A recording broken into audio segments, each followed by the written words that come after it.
Hoje, terça, 11 de junho, entra no ar neste momento mais um giro de notícias com pré-jogo de Botafogo e Fluminense. Às 20 horas no estádio Newton Santos, clássico Botafogo e Fluminense. O Glorioso, se vencer, continuará ali no G4 do Campeonato Brasileiro e sempre no bolo, pensando no título da competição. A tendência é de grande público no estádio Newton Santos e o Botafogo tem tudo para conseguir mais um êxito, mas tem que jogar concentrado e jogar de uma maneira muito séria. Senão, se jogar ali desconcentrado, pode dar chances para a equipe tricolor, que apesar de não viver um bom momento, é um bom time. Tudo, mas tudo mesmo a respeito de Botafogo e Fluminense nesse nosso pré-jogo. Roda a vinheta, que daqui a pouco eu tô de volta.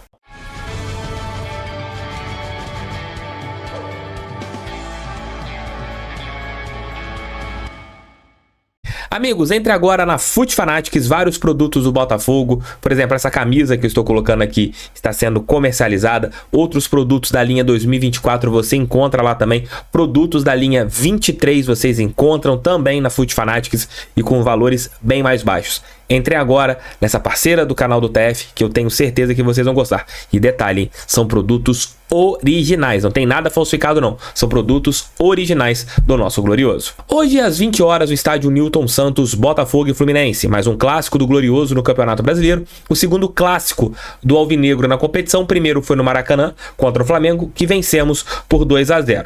Vivemos uma grande fase, o Botafogo está ali algumas partidas invicto e terá hoje mais um jogo difícil no estádio Newton Santos. Há muito tempo a gente não joga dentro de casa, desde o jogo contra a equipe da LDU. O Alvinegro terá desfalques importantes. Danilo Barbosa suspenso com o terceiro cartão amarelo e Jefferson Savarino com a seleção venezuelana para a disputa da Copa América. Qual deve ser a formação do Alvinegro, TF? Eu acredito em John, Damian Soares, Halter, Bastos e Cuiabano, o meio-campo com Gregory no lugar do Danilo Barbosa, Marlon Freitas, Tietê e Luiz Henrique, Júnior Santos e Tiquinho Soares. Eu acredito que o Tiquinho entre no lugar do Savarino e forme uma dupla de ataque com o Júnior Santos. Botafogo tem tido um bom retrospecto contra a equipe das Laranjeiras. E eu espero que isso seja mantido hoje no estádio Newton Santos. É um jogo em que a gente sabe como jogar contra o time do Fernando Diniz, mas a gente não sabe o que o Fernando Diniz tem feito nesses últimos dias, né? Já que o Fluminense também ficou ali treinando, pensando em uma maneira de vencer o Botafogo. Não será um jogo fácil, mas o Botafogo tem tudo para vencer. Temos que ter uma concentração. O time mantiver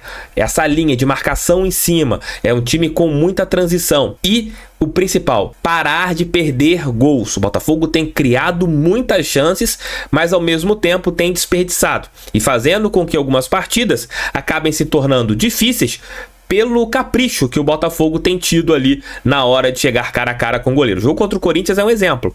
Era uma partida para ter sido 3-4 e foi ali na conta do chá devido à quantidade de gols que o Botafogo perdeu. Mas dá pra gente vencer a equipe das Laranjeiras hoje no estádio Newton Santos. A partida será transmitida pelo PFC hoje às 20 horas. Para falar como está a equipe do Fluminense, seus desfalques, as suas qualidades, seus defeitos, o Léo Dantas chega agora. Fala aí, Léo. Oi, Thiago. Oi, pessoal do canal, tudo bem? Vamos falar do Fluminense, porque tem Clássico Vovô nessa terça-feira e mais um retorno do Brasileirão, né? Para, continua. Aí agora que tem Copa América, ele vai continuar sem parar. Enfim, problemas do calendário nacional. Fato é que temos Clássico nessa terça-feira pelo Campeonato Nacional. Fluminense que está 4 jogos invicto. Mas isso contando todas as competições, inclusive a Libertadores, em que faz uma boa campanha, liderou seu grupo, e assim como o Botafogo está classificado para o mata-mata. Se a gente pegar o recorte apenas do Brasileirão, o momento é ruim. O Fluminense está lá pertinho da zona de rebaixamento, 15º com só 6 pontos, menos da metade da pontuação do Botafogo, que está entre os primeiros colocados, com 13 pontos. São 4 jogos de jejum no Campeonato Nacional. A última vitória tricolor foi dia 20 de abril contra o Vasco, quase 2 meses, sem somar 3 pontos no Campeonato Nacional. Ok, tivemos muitas pausas por aí, mas ainda assim é um prazo muito longo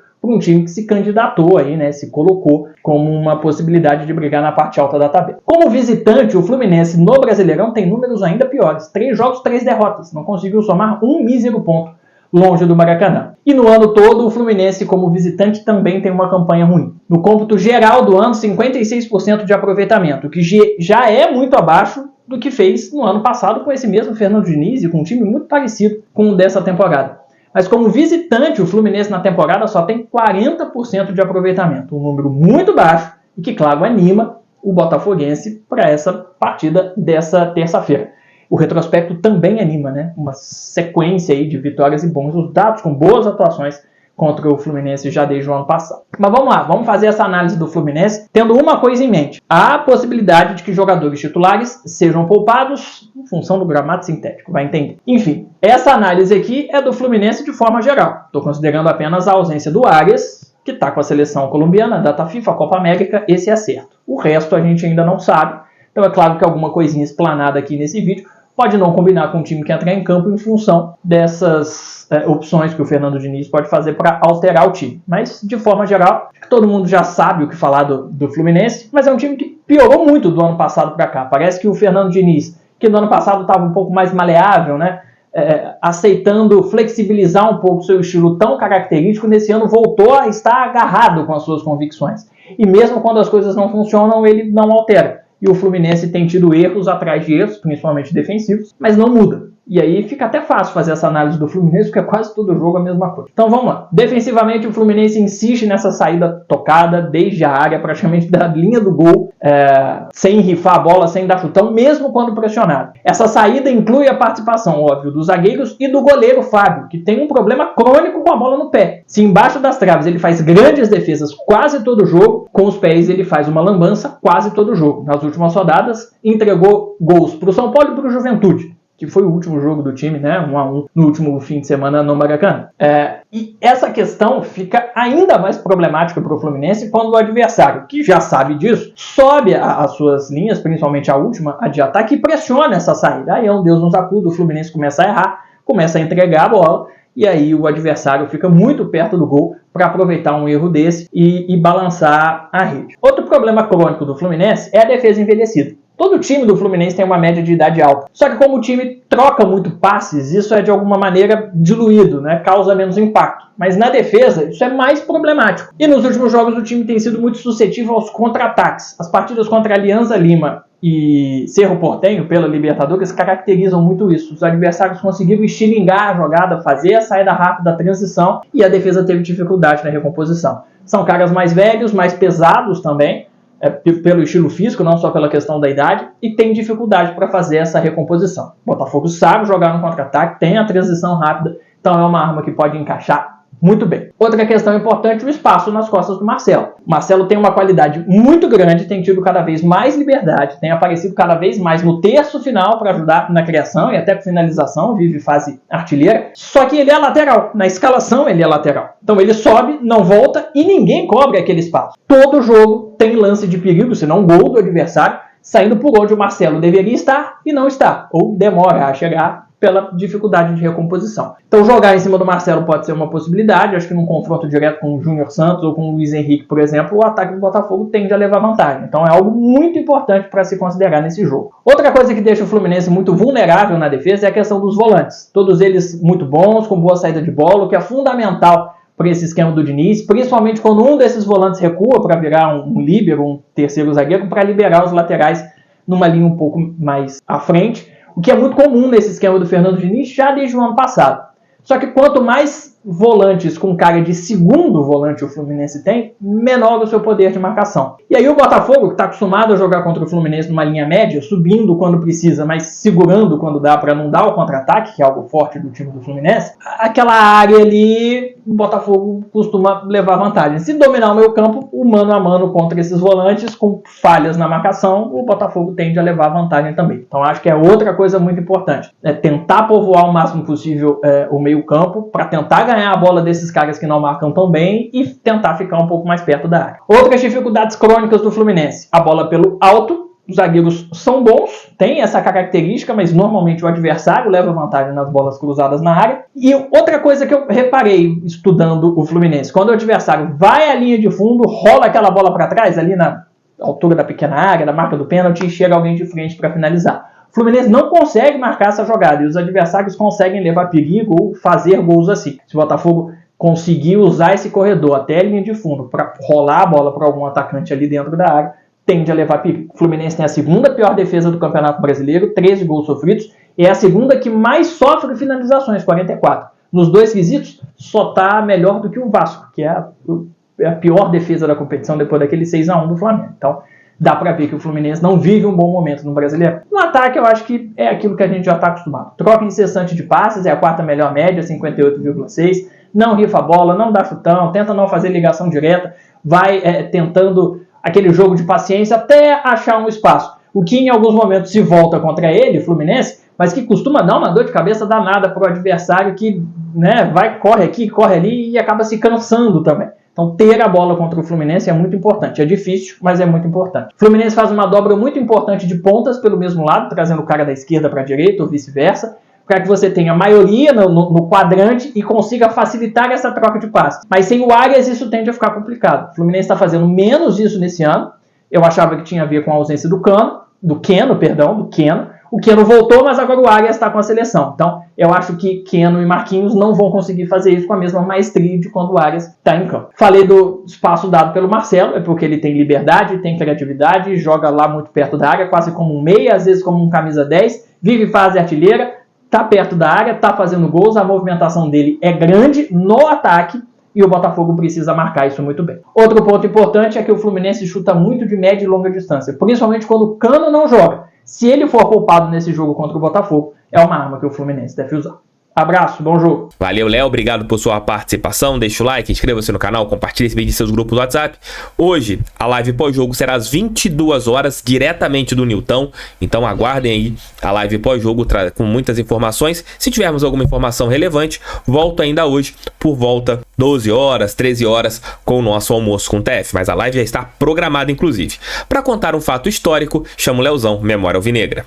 Fala TF, fala galera de casa, bora de Clássico Vovô. Para começar, vamos recordar alguns fatos que eu já disse em algum momento aqui no pré-jogo do canal do TF. O encontro entre Bota e Flu é o mais antigo do Brasil, o terceiro mais antigo das Américas e mais antigo até do que muito clássico europeu badalado por aí. Cite um clássico europeu, de repente o Bota e Flu é mais antigo. Por isso, Clássico Vovô. Milan e Inter, por exemplo, é de 1909. Já Porto e Benfica se enfrentaram pela primeira vez em 1912.